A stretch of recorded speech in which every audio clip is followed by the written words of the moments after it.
একাত্তরের মুক্তিযুদ্ধে কোনো সিভিলিয়ানের মুখ দিয়ে মুক্তিযুদ্ধের ঘোষণাটা প্রচারিত হয়নি, হয়েছে আপনাদের মুখ দিয়ে। আপনাদেরকে স্যালিউট।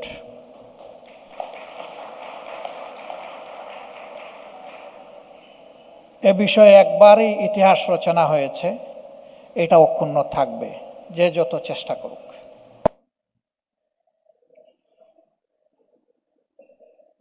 অনেকে এই বিষয়টাকে অগ্রাহ্য করতে চান, ম্লান করতে চান। এটা আনজাস্ট, এটা হয় না। অবশ্যই এ দায়িত্ব ছিল রাজনীতিবিদদের। তারাই দায়িত্ব পালন করলে সেনাবাহিনীর একজন অফিসারকে এগিয়ে আসার প্রয়োজন হতো না। তারাই দায়িত্ব পালন করেননি বলেই সেনাবাহিনীর একজন অফিসার এই মহান দায়িত্ব পালন করেছেন। জাতির জন্য তার এই অবদান কেউ অস্বীকার করলে আসলেই নিজেকে ভুলে যাওয়ার শামিল হবে। এই জাতির গর্বের দৌড়ে আরো কিছু নাম অবশ্যই গৌরবের। মুক্তিযুদ্ধের সময় যিনি নেতৃত্ব দিয়েছিলেন, আপনাদেরই অগ্রজ জেনারেল আতাউল গনি উসমানী, তাকেও এই জাতির মানসপট থেকে ভুলিয়ে দেওয়ার চেষ্টা করা হয়েছে। তার জায়গাটার স্বীকৃতিও দেওয়া হচ্ছে না। স্বাধীনতার পতাকা প্রথম উত্তোলন করেছিলেন একজন যুবক, তার নামটাও আসে না, আসম আব্দুর রব। যার যেখানে অবদান তার স্বীকৃতি না দিলে ভবিষ্যতে এ জাতির জন্য কেউ এগিয়ে আসবে না এবং কোনো বীরেরও জন্ম হবে না। বীরদেরকে অবশ্যই আমাদের স্বীকৃতি দিতে হবে, সম্মান জানাতে হবে। এই স্বাধীনতা যুদ্ধে অংশগ্রহণ যারা করেছিলেন তারা কেউ বাঁচার আশায় লড়াই করেননি, বরঞ্চ তারা জীবন উপহার দিয়ে একটা স্বাধীনতা আনার জন্য লড়েছিলেন।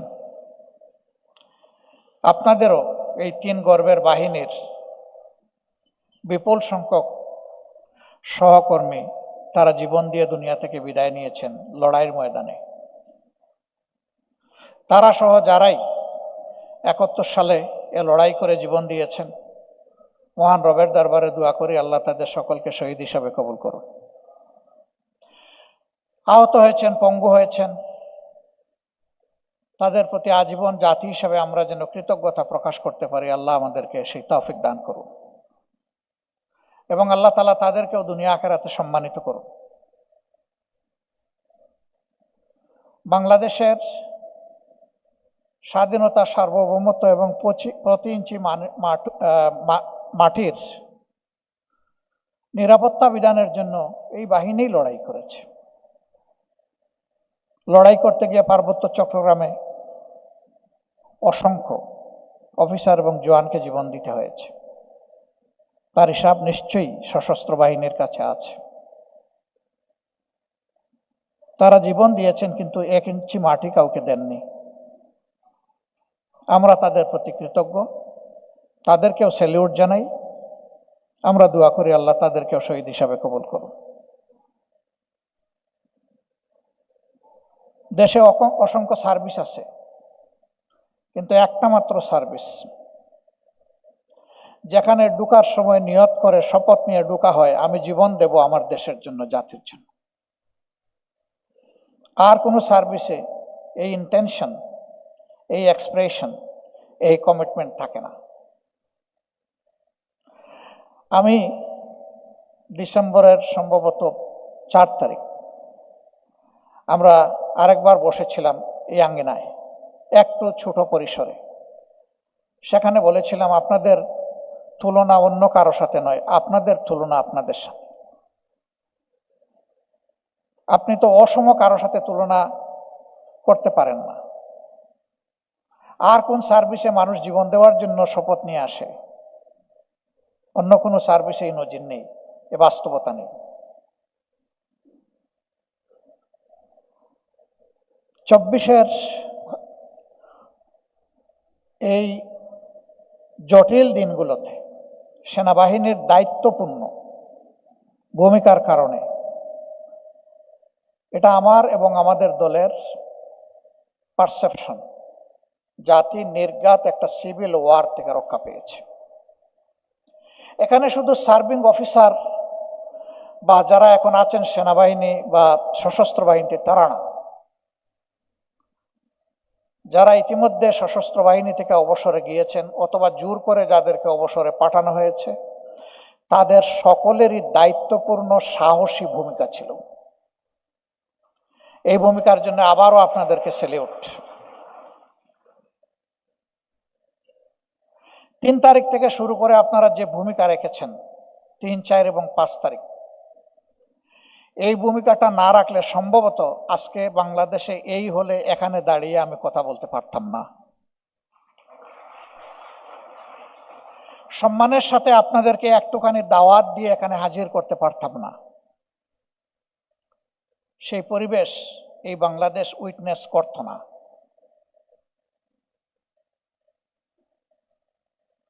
চব্বিশের এই আন্দোলনে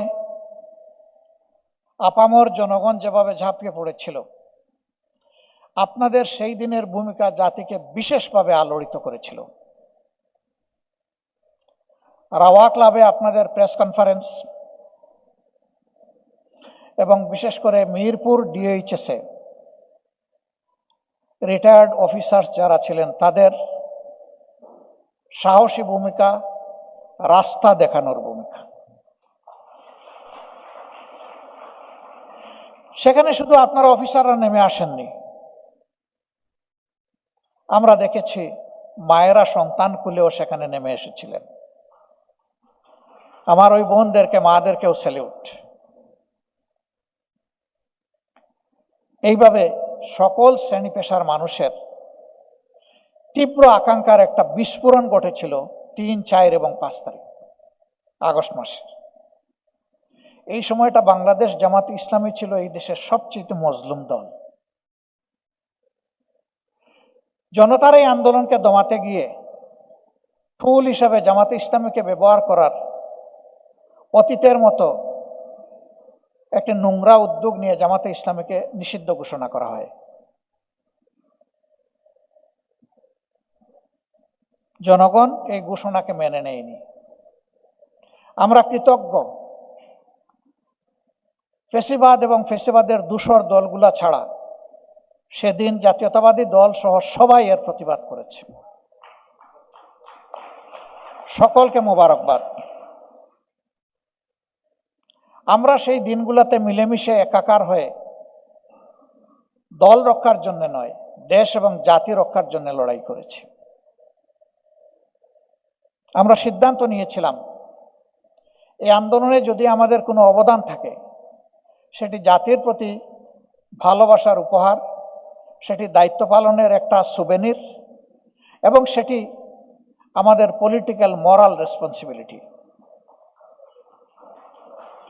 বিশ্বাস করি আমাদের যেটুকু দায়িত্ব ছিল সেদিন হয়তো ওইটুকু পালন করতে পারিনি। আমাদের ঘাটতির জন্য আমরা আল্লাহর কাছে ক্ষমা প্রার্থী, আমরা এই দেশের জনগণের কাছে ক্ষমা প্রার্থী।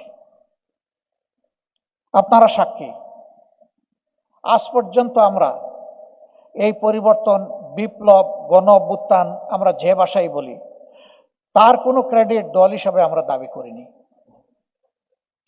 বরঞ্চ আমাদের বর্তমান সরকার প্রধান দেশের বাইরে কোনো একটি দেশে গিয়ে যখন কোনো একজন বিপ্লবের অংশীদারকে মাস্টার মাইন্ড বলেছিলেন, আমি প্রথম ব্যক্তি, আমি বলেছিলাম এখানে কোনো ব্যক্তি মাস্টার মাইন্ড আমরা মানি না। যদি এক ব্যক্তিকে মাস্টার মাইন্ড করা হয়, বাকি সকলের অবদানকে আন্ডারমাইন করা হবে, ওটা আমরা মানি না।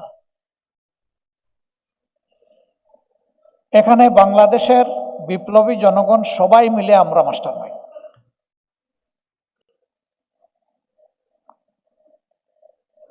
অনেকে এই লড়াইয়ে বিপ্লবে যারা শহীদ হয়েছেন তাদের জন্য দলীয় পরিচয় দিয়েছেন যে আমাদের দলের এতজন শহীদ হয়েছে। আমাদেরকে সাংবাদিক বন্ধুরা প্রশ্ন করেছেন যে আপনাদের কতজন। আমরা বলেছি ইন এ ইনডিফারেন্ট ওয়ে, সবাই আমাদের, বাট আমাদের দলের নয়, এই জাতির। আমরা শহীদদেরকে কোনো দলীয় পরিচয় দিতে চাই না, তারা এই জাতির সম্পদ। দলীয় পরিচয় দিলে তাদের সম্মানকে খাটো করা হবে। যে জাতি হিসাবে মাথা যদি উঁচু করে আমাদেরকে দাঁড়াতে হয়, তাহলে মাথা উঁচু করে দাঁড়ানোর নেতৃত্ব যারা দিবেন তাদেরকে আমাদের কনসিভ করতে হবে, অন্তরে ধারণ করতে হবে শ্রদ্ধার সাথে। এর কোনো বিকল্প নাই। আমাদের প্রিয় সেনাবাহিনীকে আমরা ওই জায়গায় পেয়েছি, আমরা এটাকে নিয়ে আরো এগিয়ে যেতে চাই। বাংলাদেশের কালচারে কিছু বিষয় বেমানান, কেন জানি কোনো একটা জায়গায় কনফিডেন্সের অভাব, এটা মাঝে মাঝে পরিলক্ষিত হয়। সে ফর এক্সাম্পল, আমাদের ডিফেন্স মিনিস্ট্রি রাষ্ট্রের চিফ এক্সিকিউটিভের হাতে থাকবে। তার তো লটস অফ জব, তিনি তো সব মিনিস্টারকে সুপারভাইজ করবেন, তিনি গার্জিয়ানশিপ দেবেন। সাচ এন্ড সাচ মিনিস্ট্রি যদি তার হাতে থাকে, এইটার হক তিনি কিভাবে আদায় করবেন আলাদাভাবে? বরঞ্চ এই জায়গাটায় ডিফেন্সে যারা অভিজ্ঞ, যারা জীবন দেওয়ার শপথ নিয়ে জাতিকে সার্ভিস দিয়েছেন, তাদের মধ্যে থেকে পটেনশিয়াল লোককে আনলে আমার অসুবিধাটা কোথায়?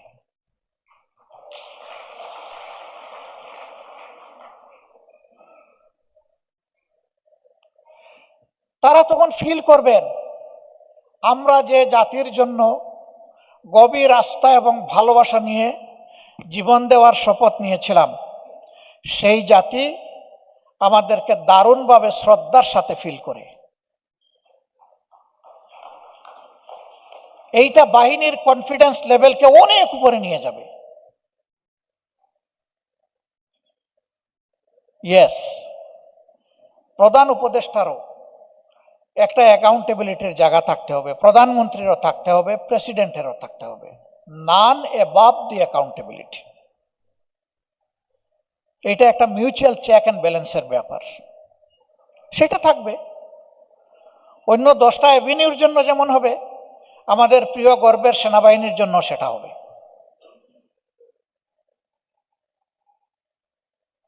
দেশের ভিতর মেনটেন করব সকল মিনিস্ট্রি নিয়ে, কিন্তু দেশের সীমানা অক্ষুণ্ণ রাখবে এই বাহিনী।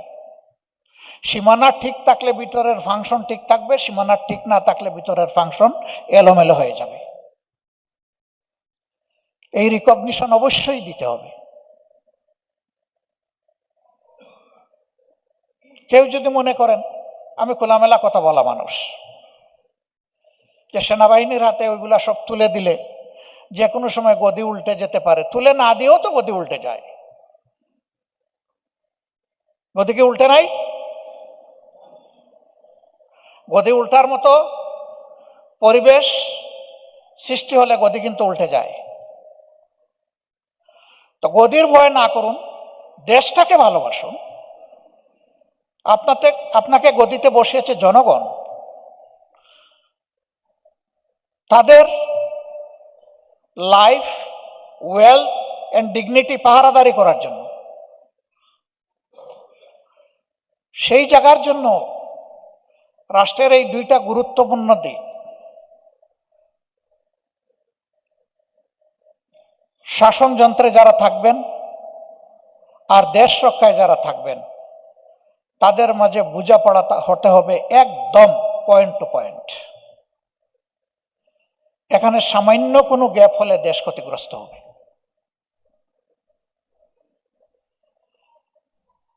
তবে এটা ঠিক যে সবার জন্য একটা ডেফিনিট জব ডেসক্রিপশন আছে, সবার জন্য একটা লিমিট আছে। ওই লিমিট যত সময় অনার করা হবে ততক্ষণ পর্যন্ত আমাদের শক্তি অক্ষুণ্ণ থাকবে। কিন্তু লিমিটটা যদি ক্রস হয়ে যায় তাহলে অ্যাক্সিডেন্ট নির্ঘাত। রাস্তায় আমি গাড়ি ড্রাইভ করছি, আমার জন্য বিভিন্ন জায়গায় স্পিড লিমিট করে দেওয়া হয়েছে। সেখানে স্পিড ব্রেকার আছে, আমাকে এটা মানতে হবে। আমি যদি এটা না মানি তাহলে শুধু আমার ভেহিকেলটাই অ্যাক্সিডেন্টের কবলে পড়বে না, সামনে যে থাকবে সে আমার দ্বারা ক্ষতিগ্রস্ত হবে, পিছনে যে থাকবে সেও আমার দ্বারা ক্ষতিগ্রস্ত। এইটা সবাইকেই মানতে হবে। এটা শুধু সেনাবাহিনীর ব্যাপার না, এটা আমাদের সবার ব্যাপার। এই লিমিট যেখানেই ক্রস করা হয় সেখানেই বিপর্যয় অনিবার্যভাবে নেমে আসে, ওখানেই ফেসিবাদের জন্ম হয়। আমরা যদি এই ফেসিবাদকে চিরদিনের জন্য আমরা রেড কার্ড শো করতে চাই, তাহলে এই জায়গাগুলার বোঝাপড়া আগে আমাদেরকে পরিষ্কার করে নিতে হবে। ওই Bangladesh Jamaat Islami is committed to that. আমাদের কমিটমেন্ট হচ্ছে every professional will discharge his or her duties without any fear and pressure. তার ভয় থাকবে না এই কাজটা করলে কে আবার নাখুশ হয়ে যায়। তার ভয় থাকবে এই কাজটা আমার জ্ঞান এবং বিবেক সম্মত হচ্ছে কিনা, আমার জন্য যে রুলস বেঁধে দেওয়া হয়েছে এই রুলসের ভিতরে আছে কিনা, এনাফ। এটা হলে তিনি আর পিছনের দিকে তাকাবেন না, ডানেও তাকাবেন না, বামেও তাকাবেন না। বাট আমরা এখন বসবাস করছি এইরকম একটা ভয় ভীতি আশঙ্কার সমাজের মধ্যে। আমরা সেনাবাহিনীকে, প্রিয় সেনাবাহিনীকে দেখতে চাই। 18 কোটি মানুষের দেশের এই সেনাবাহিনী, পৃথিবীর 7ম জনগোষ্ঠীর এই সেনাবাহিনী, বিশ্বের দরবারে তারা বাংলাদেশকে উঁচু করে তুলে ধরবেন। ইয়েস, পিস কোরের মাধ্যমে বিশ্বের বিভিন্ন জায়গায় তুলে ধরছেন। আমরা চাই বাইরে এবং ভিতরে সব জায়গায় সমানভাবে তারা তুলে ধরবেন। আমাদের সেনাবাহিনী বিশ্বের জন্য নয়, মূলত আমাদের দেশের জন্য। বিশ্বে আমরা যে সার্ভিসটা দিয়ে থাকি এটা আমাদের অ্যান্সিলারি সার্ভিস। আমাদের ম্যান্ডেটরি সার্ভিসটা হচ্ছে আমাদের প্রিয় দেশ।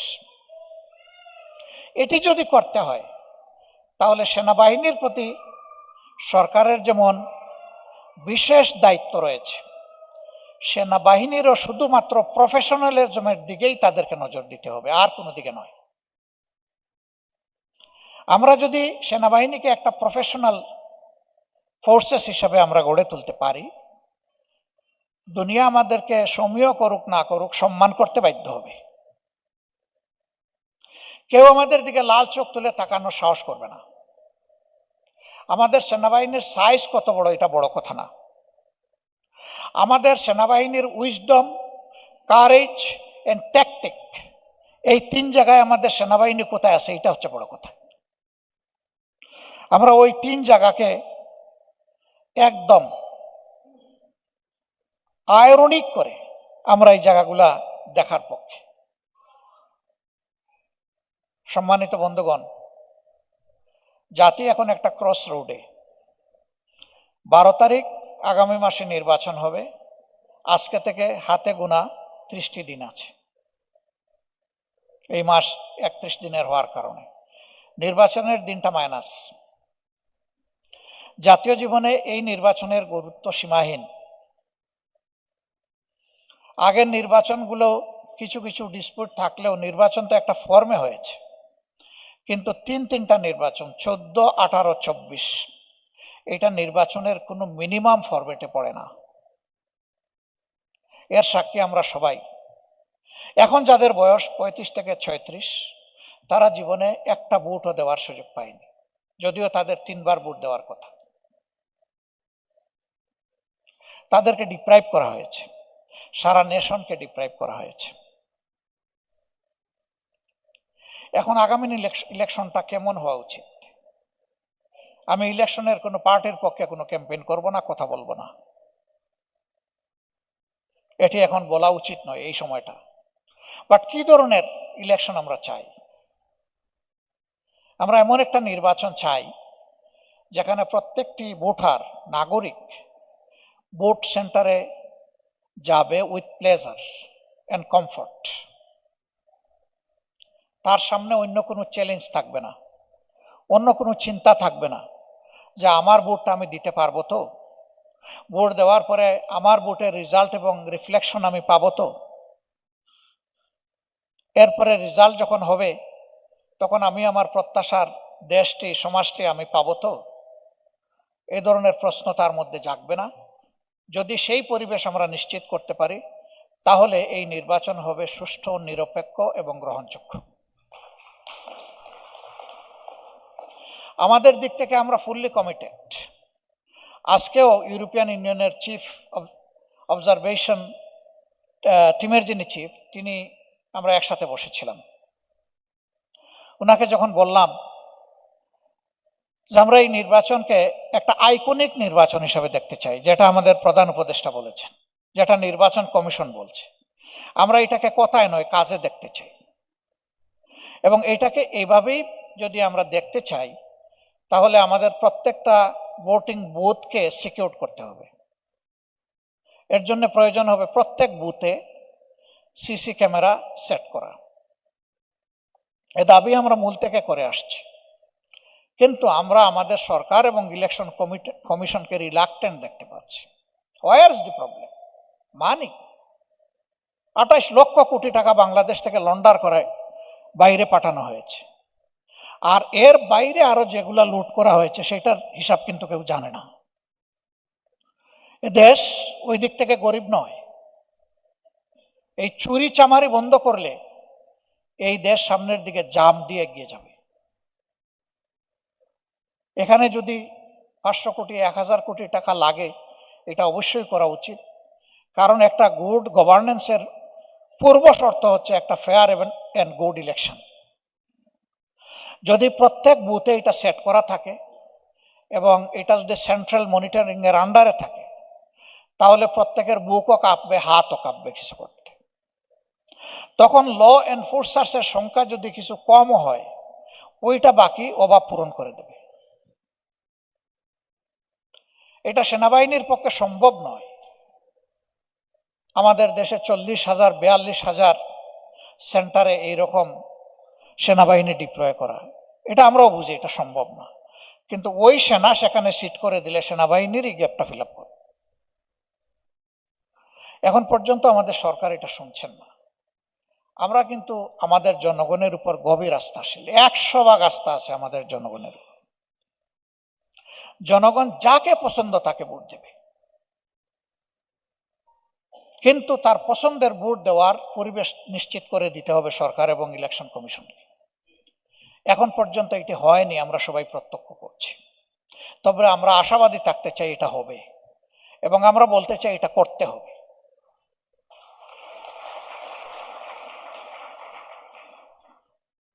কেউ যদি না পারেন তার সরে যাওয়া উচিত, যে পারবে সে এসে করুক।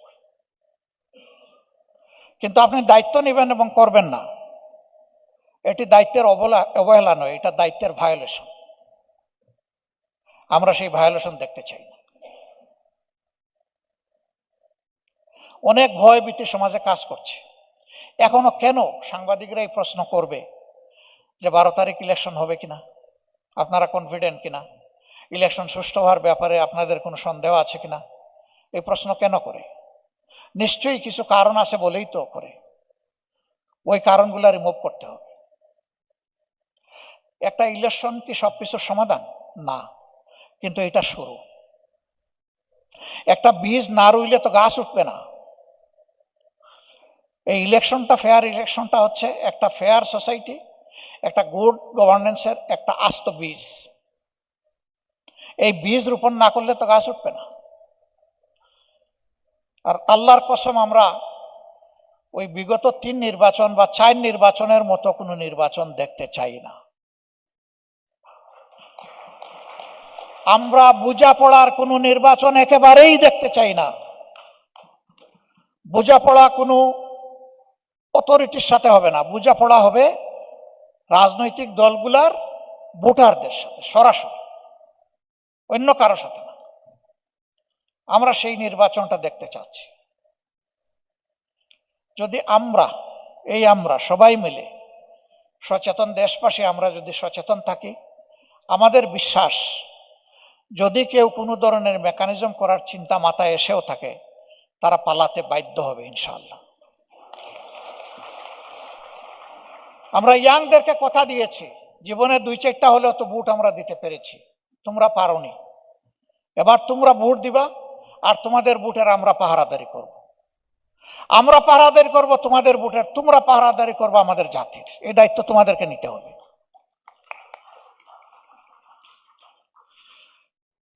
এখানে আমরা যারা উপস্থিত আছি, আমার বয়সের একটা পর্যায়ে চলে এসেছি, কিন্তু এটাই মিন করে না যে আমরা সব এনার্জি হারিয়ে ফেলেছি। আমি সম্মানিত ভাইদের সাথে যখন হাত মিলাচ্ছিলাম, তখন মনে হচ্ছিল এখনো তিনি যোদ্ধা।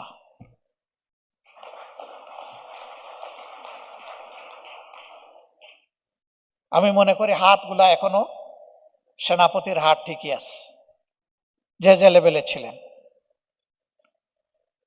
আমি এর চাইতে গভীর বিশ্বাস করি, হার্টগুলা এর চাইতেও বেশি তাজা।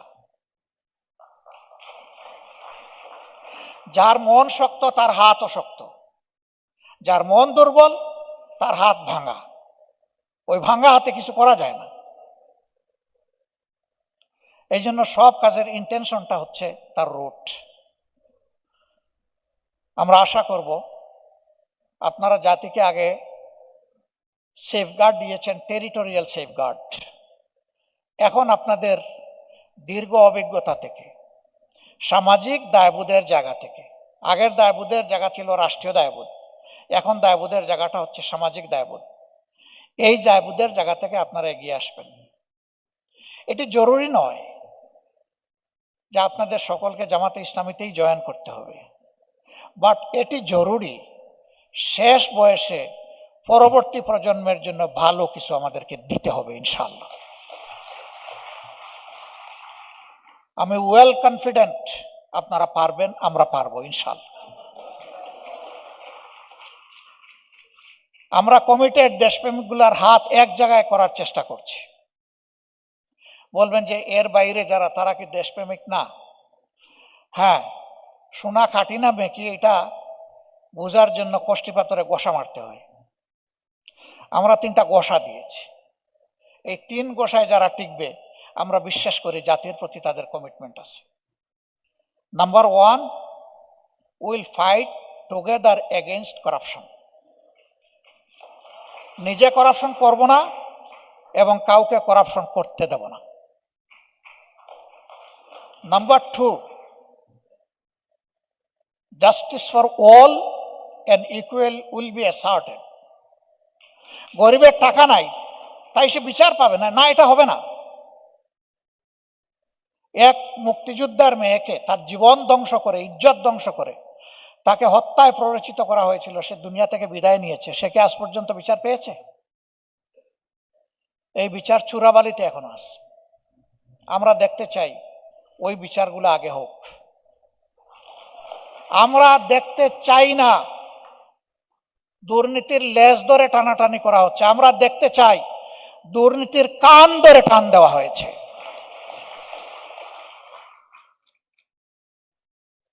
ডাল পাতা ধরা নয়, মূল ধরে টান মারতে হবে। হ্যাঁ, তা আমরা বুঝি যে এই কাজ অত সহজ নয়, যত সহজে বলে ফেললাম। এই কাজ যখনই আমরা করতে যাব, তখন আমাদের সামনে বাধার একটা হিমালয় পর্বত দাঁড় করে দেওয়া হবে। বাট এই মানুষকেই তো আল্লাহ সক্ষমতা দিয়েছেন হিমালয় পর্বত জয় করার। ইনশাআল্লাহ আমরাও দুর্নীতির বাধা হিমালয় পর্বতকে আমরা ডিঙ্গাবো ইনশাআল্লাহ। সময় যা লাগুক সমস্যা নাই। জীবন একবারের জন্য, একজনই শুধু 2বার এই পৃথিবীতে আসবেন, দ্বিতীয় আর কেউ আসবেন না। তিনি হচ্ছেন ঈসা ইবনে মরিয়ম আলাইহিস সালাম। তিনি ভাগ্যবান যে তিনি 2বার দুনিয়া আসবেন। একবার এসেছেন, আবার আসবেন। আমরা কেউ দ্বিতীয়বার আর আসবো না। অতএব আমাদের এই জীবনটা খেকশিয়ালের জীবনের মতো না হয়ে সিংহের মতো হোক। জাতির জন্য, মানবতার জন্য লড়াই করে মৃত্যুটা হোক সিংহের মতো। এই কয়েকদিন আগে অত্যন্ত অল্প বয়সের একজন হিরো দুনিয়া থেকে বিদায় নিয়েছে। শরীফ উসমান ইবনে হাদি, আল্লাহ তাআলা তাকে উচ্চ মর্যাদা দান করুন। ও বেঁচে থাকলে দুনিয়ার মানুষের কাছে সেইভাবে আদৃত সমাদৃত হতো কিনা আই ডোন্ট নো, কিন্তু তার মৌত অসংখ্য অসংখ্য মানুষকে জীবন দিয়ে গেছে।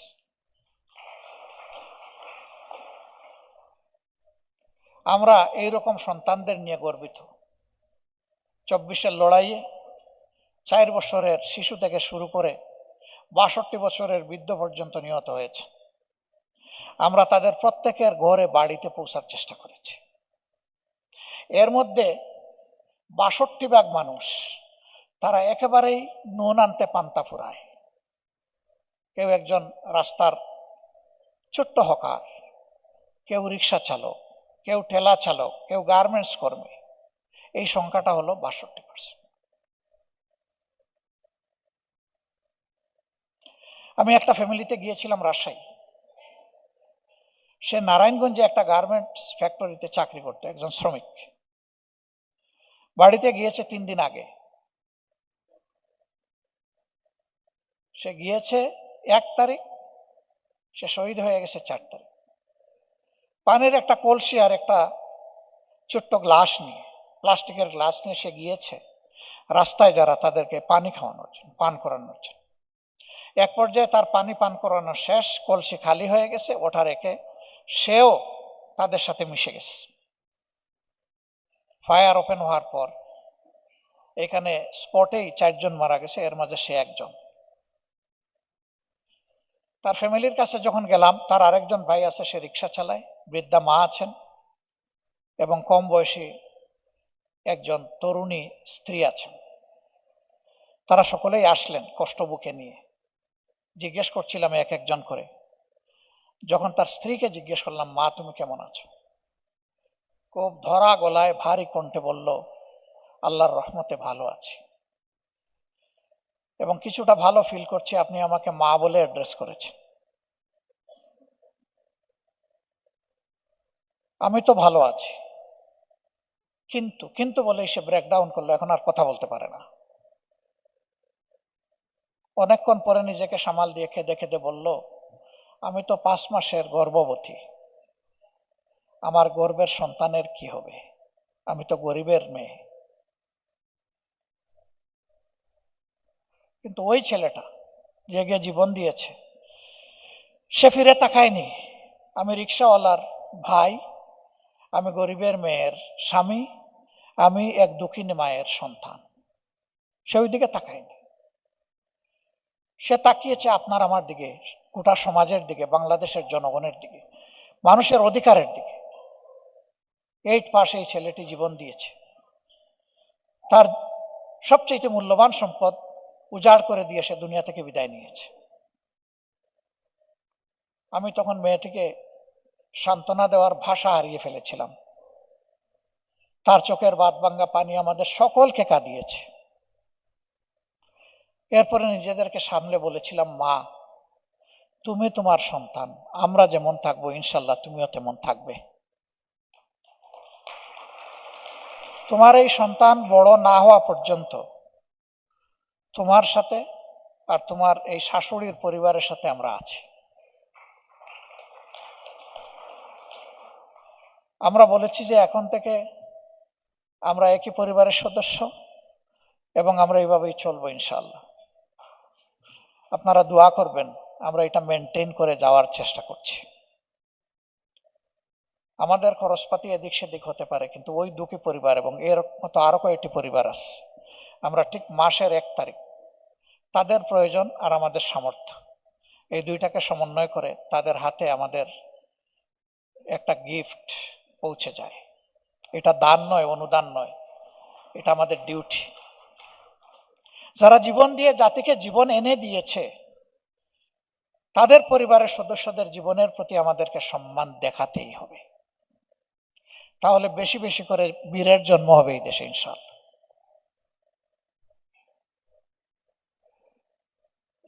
আমরা আজকে আপনাদের কাছ থেকে, আমার কথা এখানেই শেষ করছি, আমরা আমাদের দেশকে একটা ফরওয়ার্ড লুকিং দেশ হিসাবে দেখতে চাই।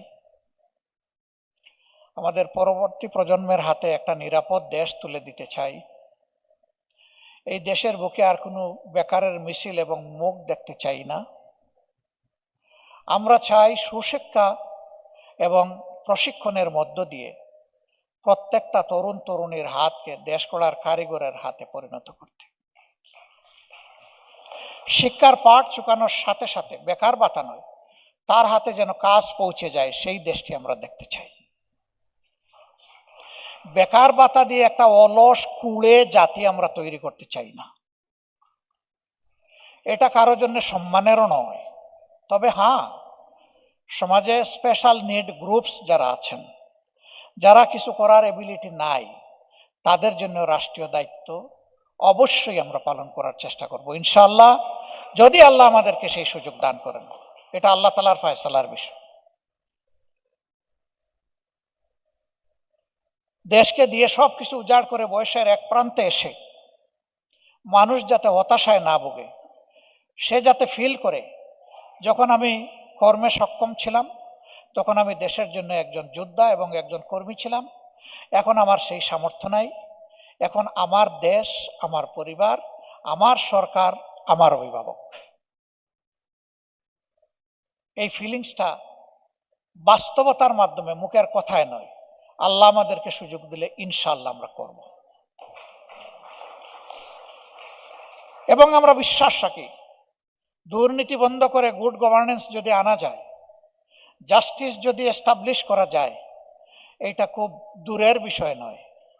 কিছুদিন ফাইট করার পরেই ইনশাআল্লাহ সবগুলা বিজয় একসাথে এক জায়গায় এসে ধরা দিবে ইনশাআল্লাহ। আল্লাহর কসম, মহান আল্লাহ সাক্ষী, আমরা জামাত ইসলামীর বিজয় চাচ্ছি না, আমরা এই দেশের 18 কোটি মানুষের মুক্তি এবং বিজয় কামনা করছি। দল বিজয়ী হলো আর জাতি পরাজিত হয়ে গেল, এটা আর আমরা দেখতে চাই না। আমরা চাই দলের বিজয়ের সাথে সাথে জাতিরও যেন বিজয়ের দ্বার খুলে যায়। আপনাদের সকলকে ধন্যবাদ। আপনারা মূল্যবান সময় স্যাক্রিফাইস করে এখানে এসেছেন, আমাদের দাওয়াত কবুল করেছেন, আপনারা আমাদেরকে ঋণী করলেন। আমরা যেন বাকি জীবনে আপনাদের এই মর্যাদার জায়গাটাকে সম্মান করে ঋণ পরিশোধ করতে পারি, আল্লাহ যেন আমাদেরকে এই তৌফিক দান করেন। আমি আবারও প্রত্যাশা করব, দলের সাথে সংযুক্ত হওয়া জরুরি নয়, প্রিয় দেশের জন্য একসাথে কাজ করা খুবই প্রয়োজন। আমরা সবগুলো হাত একত্রিত করে একসাথে এগিয়ে যাব ইনশাআল্লাহ।